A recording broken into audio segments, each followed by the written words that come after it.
International. Now, Presidents Putin and Trump have held their first phone conversation since the US leader's inauguration, and we can get the details now from Emily Sue, who joins us, who's been following events for us. Emily, we do know then that the conversation has ended, and they did bring up the issue of Syria and also ISIL.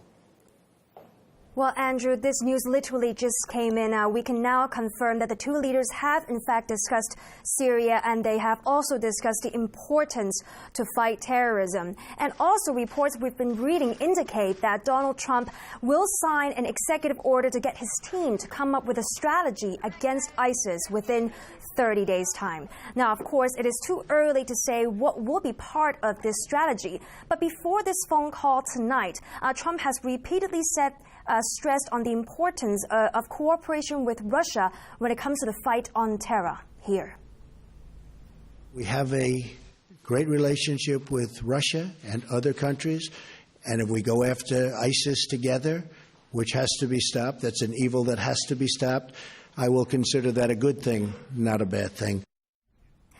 Now, let's not forget that just a few days ago, Trump has also suggested setting up safe zones to help the people in Syria. Here. I'll absolutely do safe zones in Syria for the people. I think that Europe has made a tremendous mistake by allowing these millions of people to go into Germany and various other countries. And all you have to do is take a look. It's a disaster what's happening over there.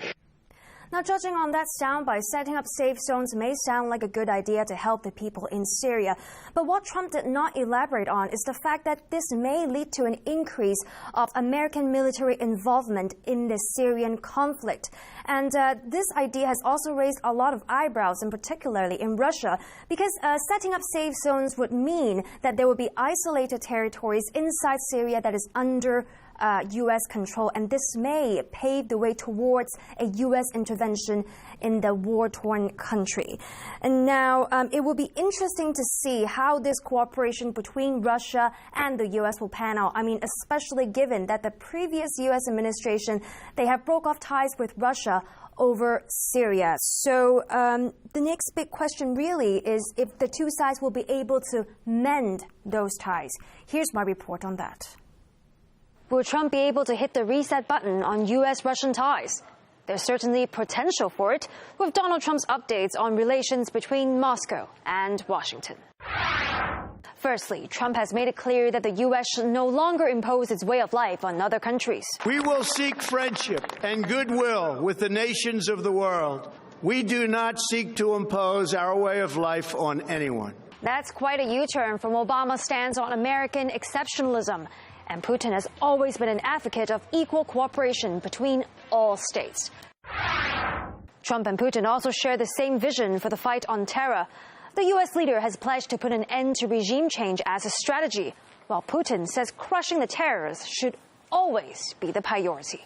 We go out together and knock the hell out of ISIS, because that's a real sickness. You know, the whole ISIS thing is a real sickness. The president see eye to eye on global trade deals such as the Trans-Pacific Partnership too. TPP was high up on Trump's list of things to scrap after his inauguration. We've been talking about this for a long time. Thank you.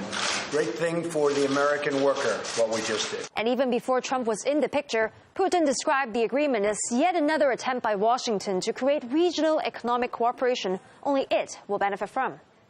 So are these updates compatible for both nations, and will it bring about a smooth reset in relations? Well, not quite. A number of other issues could still corrupt cooperation. Firstly, Trump's idea of creating a safe zone for refugees in Syria. The Kremlin has already warned Trump against not consulting Moscow first. Trump also admits a strong military is more important than a balanced budget. But that won't please Moscow, given America's involvement in NATO's deployment of thousands of troops on Russia's doorstep. And then there's Israel. Trump has already given his approval for building settlements in occupied territory and says the U.S. embassy should be moved to Jerusalem. But Moscow for decades has pushed to reach a two-state solution to end the Israeli-Palestinian conflict.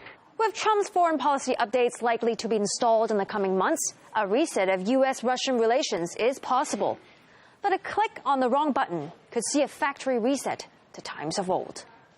Emily Sue there. Well, earlier, the Deputy Director of the US Middle East Alliance to support Trump told me that he thinks both Russia and the US will find common ground in defeating terrorism.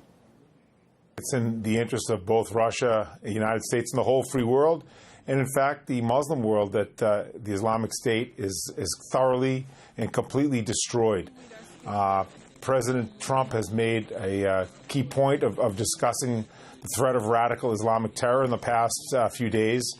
And in fact, we just imposed a ban on immigrants or any visitors from certain countries where terrorism is predominant. So I think that it will be good for the Russians and good for the Americans if ISIS is thoroughly decimated.